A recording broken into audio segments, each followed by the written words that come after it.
Pat yourself on the back, give yourself a round of applause, celebrate because we've made it through another week. It's Friday, folks, and welcome to another episode of Hornets Daily, your one stop shop for all things Charlotte Hornets. As always, we're presented by the good people over at FanArc, and I'm your host, Vance Ballard, but you already know you can call me VB. Want to thank everybody for joining us today, watching along with us on this Friday. If you haven't already, hit that subscribe button, leave a like and a comment down in the comment section. It's been a lot of fun watching you guys interact with each other, seeing the replies you have, the conversations going back and forth as we continue to grow this family here on Hornets Daily. Coming up on the docket today, ranking season is in full effect, folks. Another new list comes out. LaMelo's name on that one as well. We'll talk about where he was ranked, what he was ranked, the list. We'll discuss all of that here on the show today. The Hornets now have two most overrated players in the NBA. We'll talk about how that works and who lucky number two is. Sion James, the rookie, got a very interesting pro comparison earlier this week. I'll tell you who he's compared to and talk a little bit about his expectations going forward, not just this season, but in the long term as well. And the Hornets have laid the foundation. A documentary giving us some insight into the draft process, a little bit deeper into the draft process from earlier this summer, was released on Thursday. We'll recap that, talk about that documentary, give some thoughts on that as well. As you know, we don't like to beat around the bush here on Hornets Daily, not something I'm a fan of. We like to dive right into the program, and that's exactly what we're going to do here today. As we mentioned, another day, another new ranking, another spot for LaMelo to find himself on a list. This time, some positivity, though. It sounds a little better. He was placed in the top 5 players drafted from the 2020 draft class. Derek Parker over at Sports Illustrated is the one who released these rankings, and he has LaMelo at number 4 out of the top 5 players in the 2020 draft. Now, again, that sounds good. Sounds like finally some positive love, some appreciation for LaMelo as he's ranked inside the top 5 of something for the first time we've seen this summer, but it may just be that it sounds better than it is. The 2020 draft class, it wasn't a freakish draft class. It wasn't projected to be all-world or anything scary like that. It wasn't even projected to have a whole lot of depth in it. It did include, however, let's not cast it away all completely. It did include Anthony Edwards, Tyrese Halliburton, Tyrese Maxey, Aaron Nesmith, and Obi Toppin, along with a few other guys, obviously, LaMelo Ball. The Hornets fans ranked above LaMelo on the list are Anthony Edwards, Tyrese Halliburton, and Tyrese Maxey. That's when LaMelo comes in at number 4. Desmond Bane rounding things off at number 5 on the list, just for filling you in there. Now, the Hornets fans, myself included, could make the argument that when he's on his A game, when he's at his best, LaMelo is comparable or could even rival being better than Tyrese Maxey. If you're going to complain about the placement of the list, I think maybe swapping those two you could argue, but the resume of Tyrese Halliburton and Anthony Edwards, it kind of speaks for themselves. I think they're warranted to be at the 1 and the 2 there, just above LaMelo. It could, again, switch out him and Maxey, and I'd be fine with that as well. As we mentioned, this is finally a positive ranking for LaMelo. But to me, this kind of speaks more and compliments more the organization, the Hornets as a whole. Gives a little bit of a compliment to the old regime that we're not used to seeing. As we've talked about that draft class not being very deep. There were plenty of chances back in 2020 for the Hornets to draft a proverbial bust or someone who doesn't pan out. James Wiseman, Isaac Okoro, and Patrick Williams were all top 5 draft picks in 2020.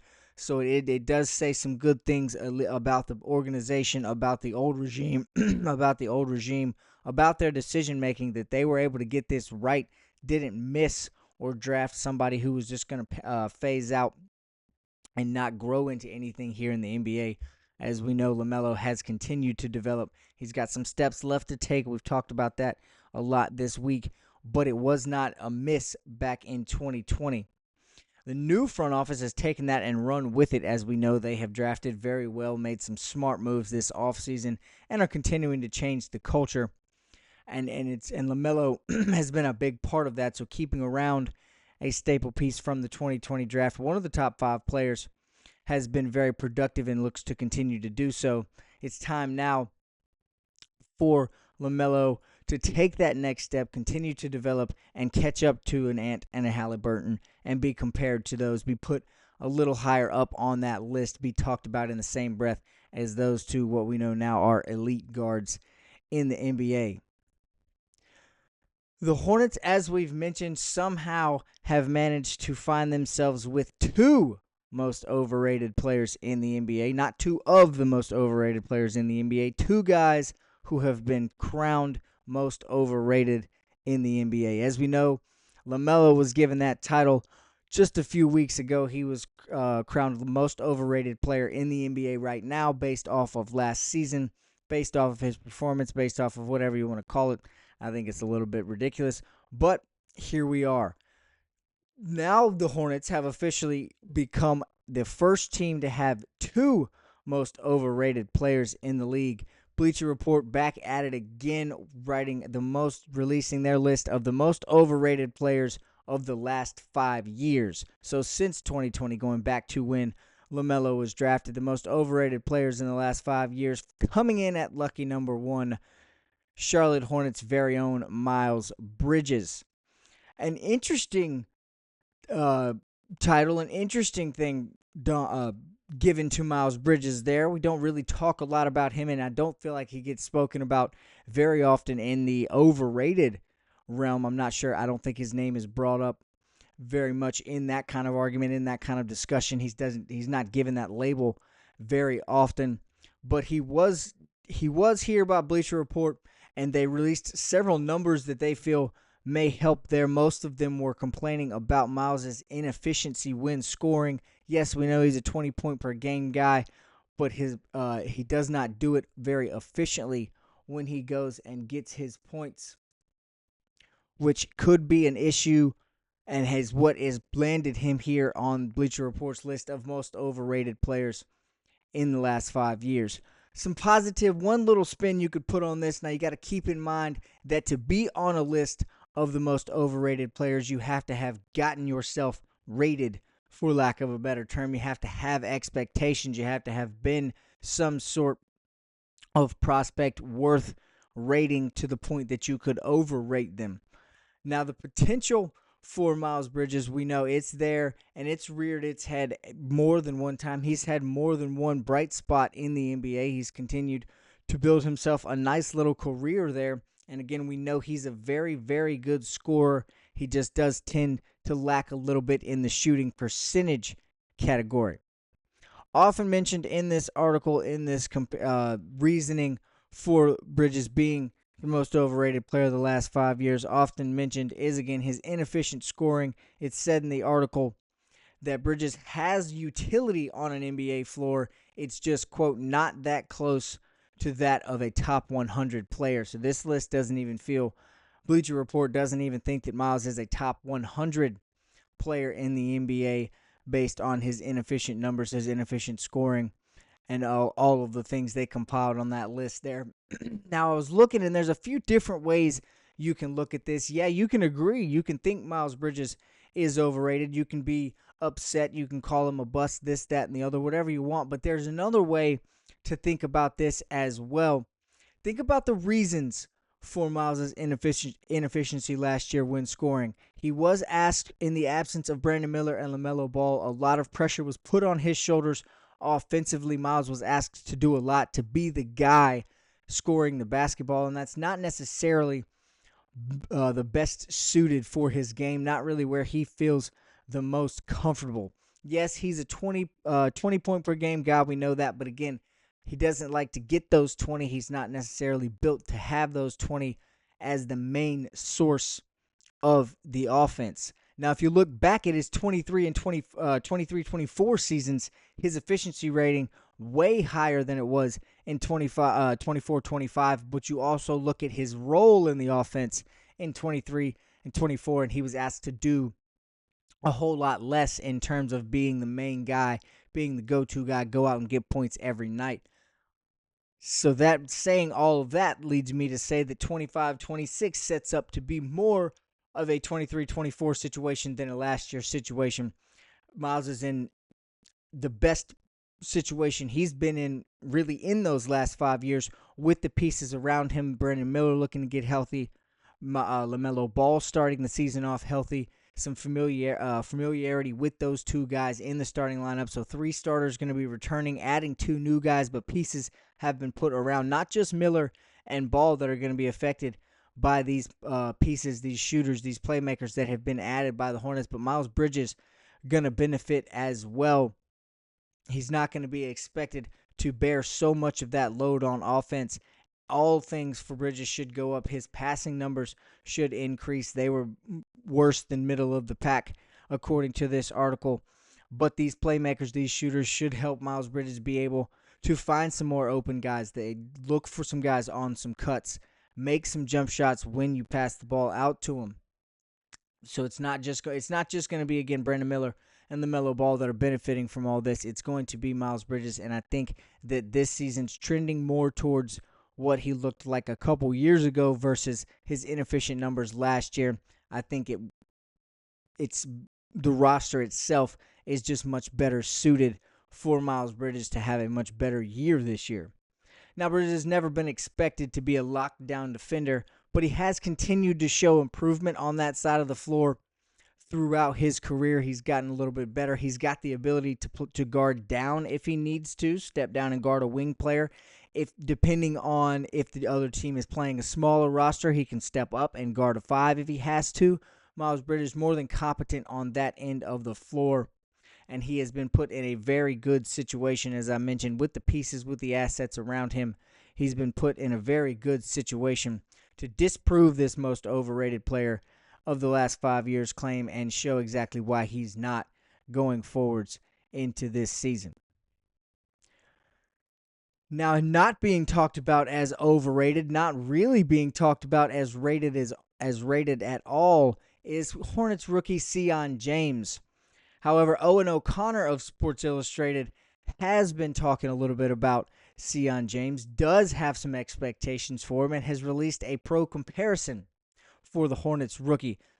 O'Connor said on Twitter he sees a Lou Dort type ceiling for the rookie, which, if you hear that, you got to be a little bit excited. If you know anything about Lou Dort, getting that comparison is not an insult. It's not a bad thing at all, and it actually makes a little bit of sense on more than one level to me. The comparisons, the traits that they have now presently in common, both of these guys, when you just upon first look take a glance at them, you may want to hand them shoulder pads and a helmet instead of a basketball. Both of these guys built like they could play linebacker on Sunday afternoons if that had been the route they've chosen. Now, also right now, both of these guys are high motor 3-and-D guys. We know that's going to be Sion James' specialty. We know about his energy. We know about his work ethic, his willingness to continue to develop and get better. Those are the things that he currently shares with Lou Dort right now. Now, what else makes this comparison interesting is what he could become that Lou Dort has. The traits Sion could develop that Lou Dort kind of already possesses, already carries around for that Thunder team. We know James was drafted because of his perimeter defensive ability, something Lou Dort shines at as well.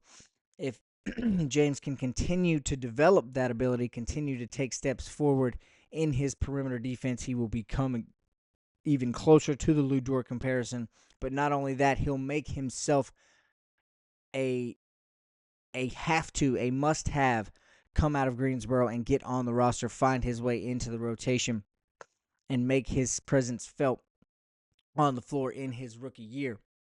Now, he's also coming in as an older rookie. He's 24 years old, is Sion James. That could help move him into the real glue guy position that Lou Dort plays. That's kind of what he does best down in Oklahoma City. He kind of is the motor. He's the glue, kind of the heart and soul of that team. I'm not saying a young rookie Sion's going to come in and be that right away, but if he could continue to develop, continue to show his work ethic, lead by example as an older rookie, he could bring the young guys along with him and could step into that glue guy, that heart and soul type role a lot sooner than we think. I'm not getting ahead of myself here, folks. I'm not saying Sion James is going to become a staple piece, step up, and add a Lou Dort type feel, Lou Dort type role right away, as Sion is likely to spend most of this year in Greensboro. But I don't think that's a bad thing either. It's going to allow for him to develop, going to allow for him to learn and get some reps, and it'll teach him how to be a leader. He will certainly be up there in age compared to some of the guys on the Swarm team. It'll teach him how to kind of lead those guys by example, vocally as well.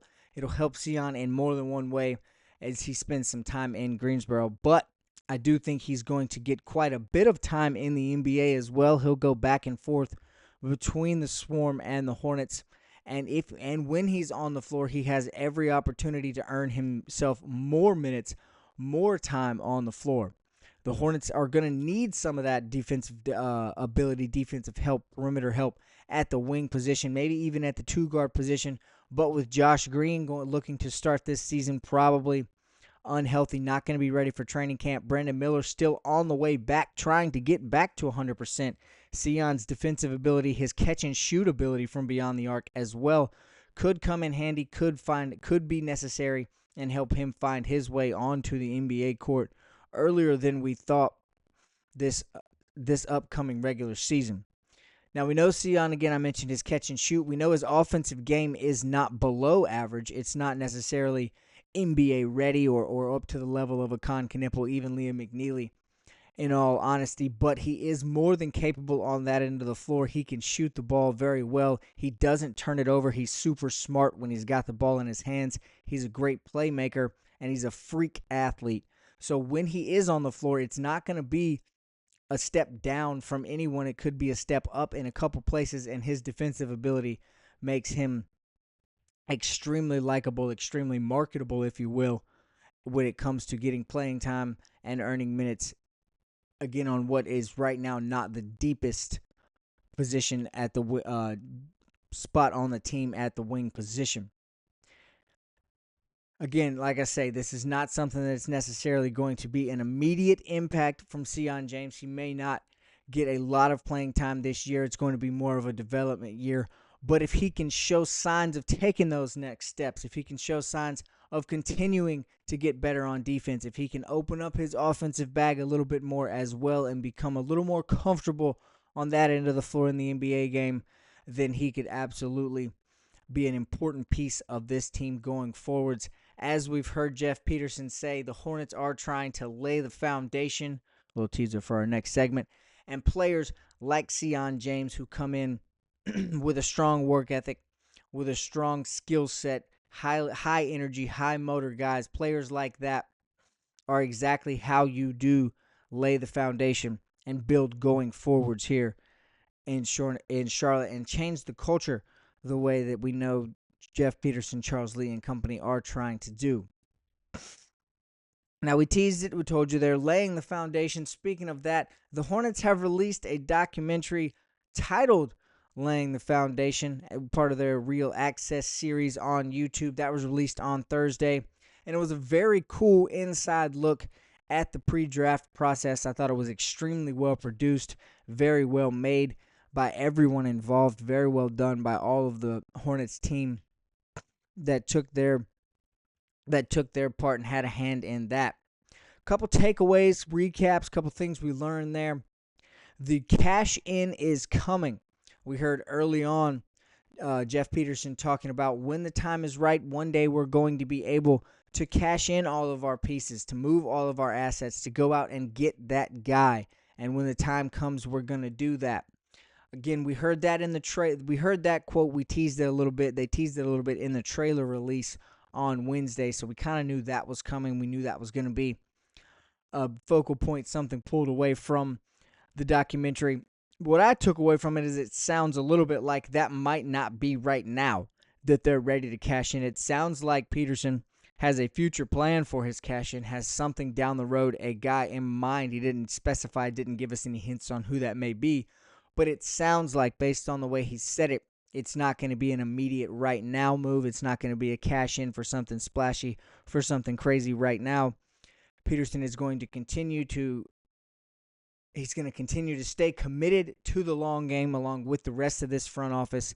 And when the time comes for the Hornets to cash in those chips, cash in those assets, make that move, when the guy it seems like they already have in mind becomes ready, Jeff Peterson has let us know he's ready to make that move. That's comforting as well, knowing that they are planning for the future. They are thinking ahead. And we heard a very important quote from Jeff Peterson in this documentary a couple times. Actually, the quote was not going to skip steps, and whether it was in reference to the draft, whether it was in reference to offseason moves, whatever it was, when he was discussing building this team going forward, changing the culture the way they've been trying to do, and making this a successful team in the NBA. We're not going to skip steps was mentioned a few times over and over again. Direct quote from Charles Lee and Jeff Peterson as well. Now, one thing this documentary did do, it made me love Liam McNeely even more. The showing of him at his pre-draft workout, at the combine workouts, and there was a clip of him in the locker room talking about what he brings to the table, his high energy, his competitiveness, his willingness to win, his willingness to do whatever it takes to help the team win, his intensity towards the game of basketball, his desire to always be getting better. He said all of the right things in his interview, in his meeting with the Hornets leading up to the draft, and now that that's come out and we learn a little bit more about him as a person, some things we kind of already knew, this just kind of further reiterated who he is. That makes me more excited that the Hornets were able to draft him, and even more optimistic about what he's going to bring to this team as he grows and develops into his NBA career as well. I think everybody probably agrees with me here, but I'm going to say it anyway. Give me all the Kemba I can get. It is so much fun seeing him be a part of the staff, seeing him in a uniform, going one-on-one with Con Knipple. It just brings things back, makes me so happy, warm and fuzzy inside. I love Kemba Walker. Give me all of him. I'll take as much Kemba on Hornets cameras, on Hornets content. Give me all the Kemba. Bring me back to the good days. And it's nice to see one of the Hornets greats, one of the Hornets legends, working with the young guys like McNeely and Con Knipple, Sion James, even Kalkbrenner. Kemba's always going to be around. It's a great guy for those young guys to lean on. He's got experience. He knows what this city can be. He knows what it feels like in this city when the team is, again, I don't want to get crazy here and use adjectives that aren't true, but when the team is okay, when the team is good, when there is some hope, when there is some optimism, Kemba knows what that feels like. He can share that with the young guys as well. And then, of course, it's exciting for us to see him on the screen. You get to get a flashback and just be excited. Hey, there's Kemba. Give me all the Kemba. Show me as much as you want. Show me more. I'm fine with that. Another important quote that came out of this was "Time will tell." That one was given by Jeff Peterson as well. He was talking about the draft picks and the documentaries, and even that cash-in that we mentioned before. Only time will tell how these steps are paying off, how the moves that the Hornets are making are going. Are they trending in the right direction? Again, only time will tell these things.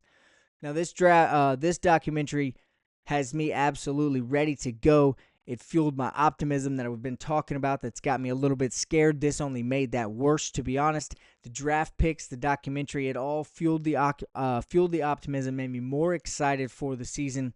Not only this season, but now for the future, as it continues to hammer home and to reiterate and to let us know that Jeff Peterson, Charles Lee, the front office, everyone is all in, locked in, and ready to make this team better. The culture is not just they're changing the culture anymore. The culture has changed, and it's only continuing to get better surrounding the Hornets.